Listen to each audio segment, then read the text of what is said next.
அனைவருக்கும் வணக்கம். நாங்க இந்த வீடியோல பார்க்க போறது ஸ்டார்லிங்க். அதாவது இப்ப தற்சமயம் ஸ்ரீலங்கால ட்ரெண்டிங்ல போய் கொண்டிருக்கிறது Starlink. Starlink company Elon Musk தான் ஓனர் என்று எங்களுக்கு தெரியும். ஸோ இது ஸ்ரீலங்கால சாத்தியமாகுமா, இது எவ்வளவுக்கு வெற்றி கொடுக்கும் என்பதை பற்றி நாங்க இதுல பார்க்க போறோம். சரி, நாங்க முதலாவது ஸ்டார்லிங்க் கம்பெனி என்றா என்னன்னு பார்ப்போம். இப்ப ஸ்டார்லிங்க் கம்பெனி என்றா ஒரு சிறிய செயற்கைக்கோள், அதாவது சின்ன ஸ்மால் சேட்டலைட்ஸ் நெட்வொர்க் மூலம் உலகம் முழுவதும் பரவியுள்ள ஒரு மொபைல் நெட்வொர்க், தொலைத்தொடர்பு நெட்வொர்க் ஆகும். நீங்க பாத்தீங்கன்னா இங்க ஸ்ரீலங்காவில் இருக்கிற மாதிரி டயலாக், ஏர்டெல், ஹச், எஸ்எல்டி, அதே மாதிரி இது உலகம் ஃபுல்லா பிராண்டட் ஆனது ஸ்டார்லிங்க். இங்க இருக்கிற மாதிரி ஸ்லோவான நெட்வொர்க்குகள் அல்ல, சரியான ஸ்பீட் கூடினது. இது விண்வெளியில கூட யூஸ் பண்றாங்க. தொடர்ச்சியா நாங்க இதை பற்றி பார்க்க போறோம். ஸ்டார்லிங்கிற்கும் நாம் அன்றாடம் பயன்படுத்தும் டயலாக், எஸ்எல்டி, மொபிட்டல், ஹச் மற்றும் ஏர்டெலுக்கு என்ன வித்தியாசம், அதைத்தான் இதுல பார்க்க போறோம். இப்ப நாங்க ஸ்ரீலங்கால டயலாக் நம்பர் ஒன்று வச்சிருக்கிறோம். ஸோ டயலாக் இணைப்பை நாங்கள் செயற்படுத்தி வெளிநாட்டுக்கு செல்றோம். ஃபாரினுக்கு போனா அந்த நாட்டில் உள்ள மொபைல் ஆப்ரேட்டரின் நெட்வொர்க்குடன் உங்கள் தொலைபேசி இணைக்கப்படும்.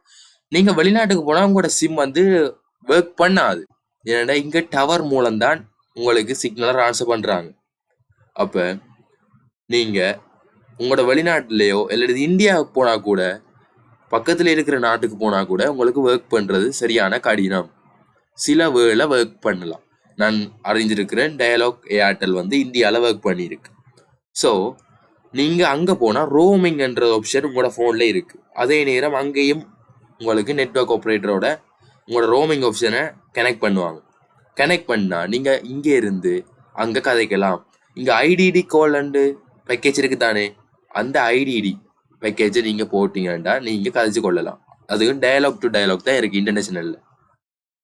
ஆனா ஸ்டார்லிங்க் மட்டும் என்ன சொல்லுங்க பாப்போம், விதிவிலக்கு. ஃபுல்லா நீங்க உலகத்துல இந்த சிம்மை போட்டுட்டு உங்களோட போனுக்கு இந்த ஸ்டார்லிங்க் நெட்வொர்க் உடைய சிம்மை போட்டுட்டு நீங்க உலகத்துல எங்க போனாலும் உங்களுக்கு கவரேஜ் கிடைக்கும், சிக்னல் இருக்கும். நீங்க நெட்வொர்க் யூஸ் பண்ணலாம், கோல் கதைக்கலாம். இப்படி நீங்க சிம்மை வச்சு என்னெல்லாம் செய்யலாமோ அதெல்லாம் நீங்க உள்நாட்டுல செய்யற மாதிரி, லோக்கல்ல செய்யற மாதிரி ஃபாரின்ல போயும் செய்யலாம். அதுக்காகத்தான் ஸ்டார்லிங்க் கொஞ்சம் வித்தியாசமா இருக்கு. இது முழுக்க முழுக்க டவர் பயன்பாடு அல்ல, சேட்டலைட். தொடக்கத்திலே நான் சொன்னால் இது ஒரு சேட்டலைட்டை வச்சு இயங்குற ஒரு நெட்வொர்க் கம்பெனி. அடுத்தது பார்ப்போம், ஸ்டார்லிங்கோட என்ன சாதனங்களை இணைக்க முடியும். இப்ப பார்த்தா நார்மலா நாங்க எங்கட போன்ல எல்டி, 4G எல்டி எல்லாம் ஒன்றுதான். 5G இப்போ புதுசா 5G லான்ச் ஆயிருக்கு. அது இங்க டயலாக்ல ஃபர்ஸ்ட் டைம் 5G ஒர்க் பண்ணுது. இப்போ ஸ்டார்லிங்க் எல்லா போனோடையும், முழுக்க இருக்கிற எல்லா போனோடையும் ஒர்க் பண்ணும்.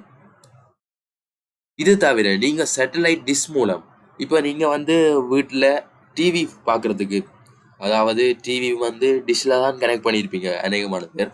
அதுவும் இந்தியாவில் தான் அதுன்ற சர்வர் இருக்கும். நீங்க இந்தியாவுக்கு மணி ட்ரான்ஸ்ஃபர் பண்ணி கொண்டு இருப்பீங்க இங்கே இருந்து. ஆனா இதுல உங்களுக்கு ரவுட்டர் மாதிரி டிஷ்லையும் இதை பெற்றுக்கொள்ளலாம். வைஃபை வசதியை டிஷ்ல நீங்க டிஷ்ஷை பூட்டி சேட்டலைட்ல இருந்து நேரடியாக வைஃபை வசதியை பெற்றுக்கொள்ளலாம். அதுதான் இங்க இருக்கிற ஒரு பெஸ்டான எக்யூப்மெண்ட்னு சொல்லலாம், டிஷ் மூலம் பெறுறது. ஏன்னா சரியான கவரேஜ் கிடைக்கும். டிஷ் மூலம் சரியான ஆங்கிள் செட் பண்ணா டிஷ்ஷை உங்களுக்கு இந்த கவரேஜ் ப்ராப்ளமே இருக்காது. அதான் நீங்க ஸ்டார்லிங்க் இந்த நாட்டில் இன்வெஸ்ட் பண்ண போறாங்க. பார்ப்போம், தொடர்ச்சியா இந்த வீடியோல பார்க்க போறோம். இப்ப எத்தனை ஸ்டார்லிங்க் செயற்கைக்கோள்கள் பூமியை சுற்றி வருகின்றன? இதுல பார்த்தா இப்ப 12,000 ஸ்மால் சேட்டலைட், அதாவது சிறிய செயற்கைக்கோள்கள் உள்ளன. இரவுல நீங்க வானத்துல பாத்தீங்கன்னா தெரியும், ஒயிட் கலர்ல எரிஞ்சு கொண்டு போகும் லைட் மின்னி கொண்டு போகும், அல்லது கலர்ல மின்னி கொண்டு போகும். பாத்தீங்கன்னா அது பூமியை சுற்றி கொண்டுதான் இருக்கும் எந்த நேரமும். அது 12,000 சிறிய செயற்கைக்கோள்கள் இருக்குதான். இப்ப பாருங்க, இந்த உலகத்தை சுத்தி ஸ்டார்லிங்க் கம்பெனிட்ட மட்டும் 12,000 இருக்குது. அதை விட ஏகப்பட்ட சேட்டலைட்டுகள் இருக்கும். டிவி சேனல்ஸ் அதுகளுக்கு தனித்தனி சேட்டலைட்ஸ் இருக்கு. இதோட ஒப்படைக்கல இந்த புவியை சுற்றி 12,000 சிறிய செயற்கைக்கோள்கள் சுற்றி கொண்டு இருக்குது. இப்ப என்ன பிளான் பண்றாங்கடா, இத 34,000 சேட்டலைட்ஸா உயர்த்த திட்டமிடல. அதாவது எங்களை மாதிரி ஸ்ரீலங்கா போன்ற சின்ன சின்ன கண்ட்ரிகள் இருக்குதானே, அதுகளுக்கு இந்த ஸ்டார்லிங் நெட்வொர்க்கை வழங்குறதுக்காக அல்லது உலகம் முழுவதும் இந்த ப்ரொஜெக்டை நடைமுறைப்படுத்துறதுக்காக அவங்க 34,000 உயர்த்த திட்டமிடப்பட்டுள்ளதாம். ஸோ ஸ்ரீலங்கா இது கூடிய சீக்கிரம் வரப்போகுது. தொடர்ச்சியா பார்ப்போம். ஸ்டார்லிங்க் தற்போது எங்கே கிடைக்கின்றது? இதை பார்த்தா உலகத்துல எங்கும் ஸ்டார்லிங்க் நெட்வொர்க் ஏற்கனவே உள்ளது. அவர் கம்பெனியை ஸ்டார்ட் பண்ணி ஒரு 2-3 வருடத்திலேயே இதை உலகம் முழுவதும் அறிமுகப்படுத்திட்டார். அதை விட அவர் நம்பர் 1 பணக்காரனா இருக்கிறார். உலகத்திலேயே இந்த டாப் 5 இருக்கிறார். அந்த நாடுகளில் உள்ள தகவல் தொடர்புகளை ஒழுங்குபடுத்தும் நிறுவனங்களுக்கு, அதாவது டிஆர்சி பார்த்தீங்கன்னா டெலிகம்யூனிகேஷன் ரெகுலாரிட்டி கமிஷன், தொலைத்தொடர்பு ஆணைக்குழு இலங்கையில இருக்குது. அது ஒப்புதல் அளிக்கணும். நீங்க எங்கட நாட்டுல நெட்வொர்க்கை ப்ரொவைட் பண்ணலாம், அதாவது நெட்வொர்க்கை வழங்கலாம், தொலைத்தொடர்பு சேவைகளை வழங்கலாம் என்று அவைக்கு அப்ரூவல் கொடுக்கணும், அனுமதி கொடுக்கணும்.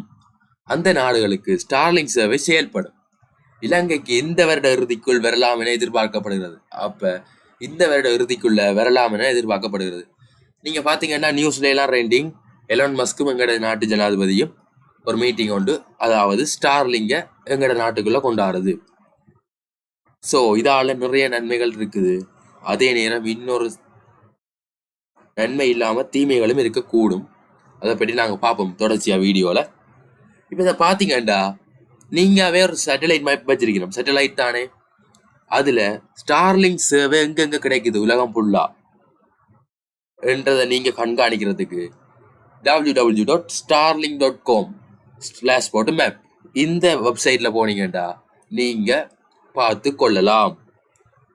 ஸோ நாங்க ஸ்ரீலங்கால என்ன மேப்ல என்ன காட்டுதுன்னு பார்ப்போம். அவங்களோட வெப்சைட்ல ஸ்ரீலங்கால என்ன காட்டுதுன்னு பார்ப்போம். பாத்தீங்கடா ஸ்ரீலங்கால கமிங் சூன் போட்டிருக்கு.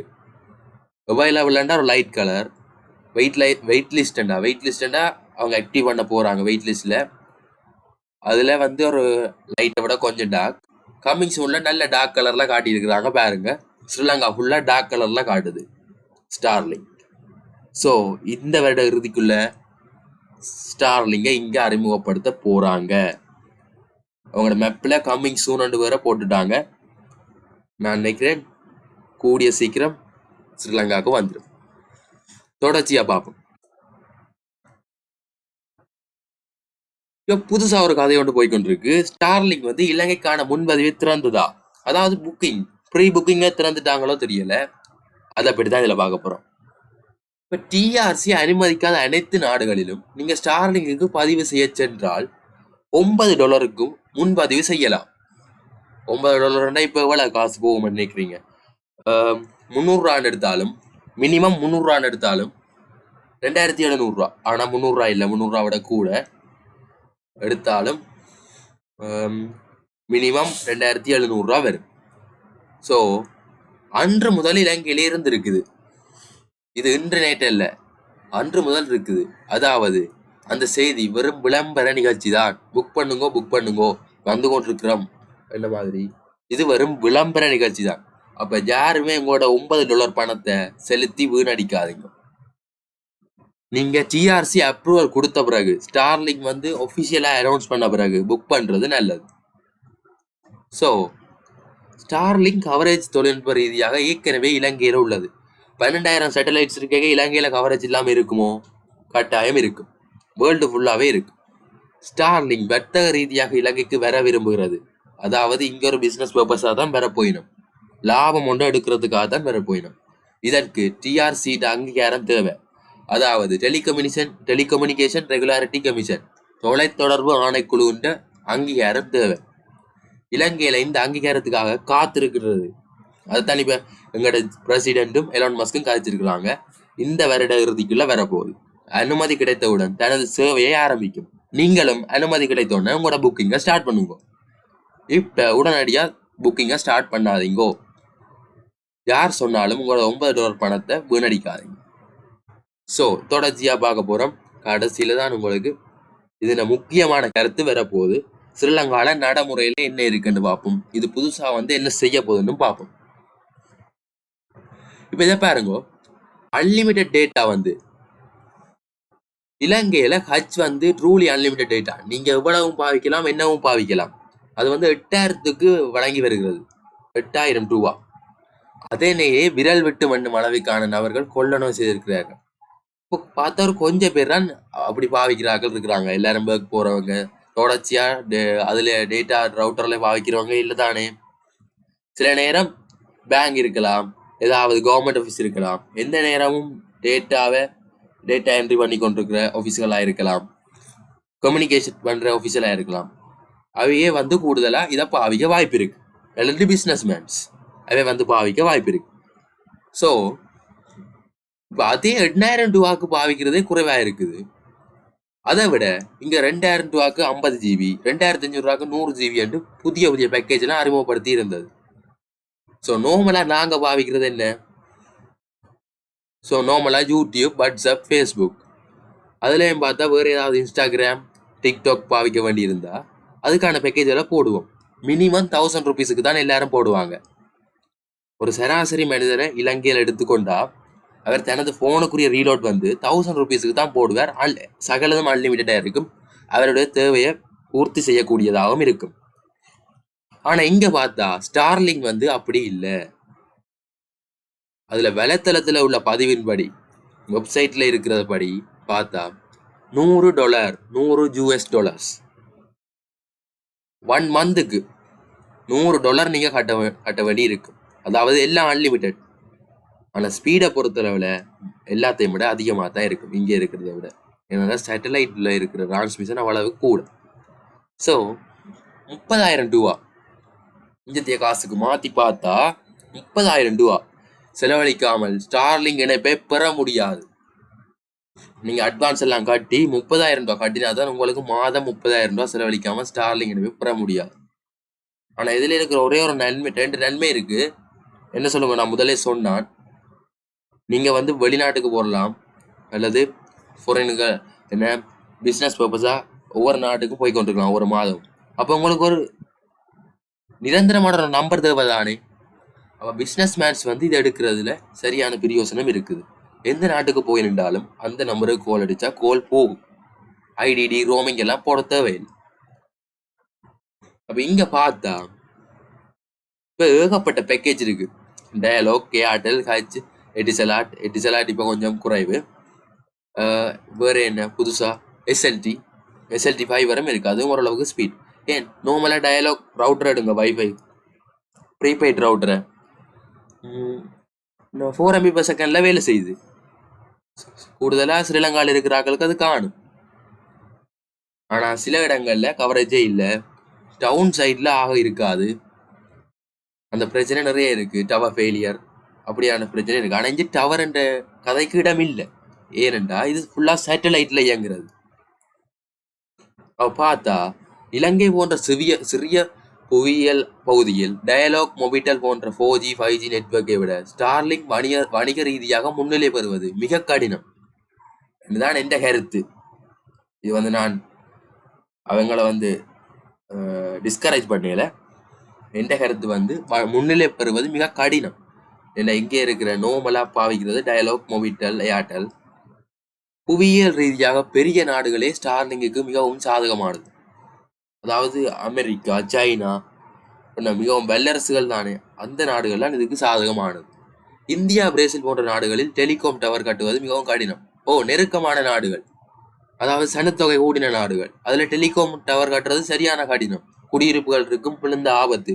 ஆனா ஸ்ரீலங்கால பாருங்க, 2-3 லேண்ட் இணைச்சு நடுவுல இருக்கும் டெலிகாம் டவர், விழுந்தாலும் ஆபத்து இல்லாம. டவர்ஸ் கூட இங்க. அப்ப இந்தியா, பிரேசில் போன வேணுமானால் ஸ்டார்லிங் வணிக ரீதியாக முன்னிலை வரலாம். அப்ப அப்படிப்பட்ட நாடுகள்ல வரலாம். இங்கு முன்னிலை வைப்பதற்கு மாத கட்டணத்தை 30,000 இருந்து 3,000 கொண்டு வந்தாலே சாத்தியம். 3,000 கொண்டு வந்தா எல்லாரும் வாங்குவாங்க. 90% பாவிக்க வாய்ப்பு இருக்கு. ஆனால் இது அவர்களின் வணிகத்தை பாதிக்கும் என்பதால் இதுவும் நடைமுறைக்கு சாத்தியமற்றது. அவங்க ரிஸ்க் எடுத்து சேட்டலைட் எல்லாம் வச்சு இவ்வாறான நெட்வொர்க்கை கொண்டு வரைக்குள்ள 3000 ருபீஸுக்கு தர மாட்டாங்க. அதுவும் ஸ்ரீலங்கால எக்கனாமிக் கிரிசஸ் இருக்குது, தரவே வாய்ப்பே இல்லை, சாத்தியமற்றதுதான். அப்ப இது ஒரு தொழில்நுட்ப வளர்ச்சி. இது இங்க வந்தா நிறைய பேருக்கு ஒர்க் பண்ற வேலை வாய்ப்பும் கூடவா இருக்கும்னு நினைக்கிறேன். பெருமளவு பயன் எதுவும் கிடைக்க போவதில்லை. ஆனா வளமை போல டயலாக், காட்சி ஆட்டல், எஸ்எல்டி மூவிட்டல் கவரேஜ் கிடைக்கவில்லை என புலம்பிக் கொண்டே இருப்போம். இவர்கள் டவர்களே அதிகமாக நிறுவினால் மட்டும் நமக்கு பயன். அதாவது இப்ப இருக்கிற எங்கட நாட்டில் இருக்கிற நெட்வொர்க் ப்ரொவைடர்ஸ் டவர்ஸை கூட பில்ட் பண்ணாங்கண்டா, அதாவது எல்லா ஏரியாவிலும் டவர்ஸ் வச்சாங்கண்டா எங்களுக்கு பயனுள்ளதா இருக்கும். ஸ்டார்லிங் 3000 ருபீஸுக்கு தந்தாலும் எங்களுக்கு பயனுள்ளதா இருக்கும். வெயிட் பண்ணி பார்ப்போம் என்ன நடக்குது. ஸோ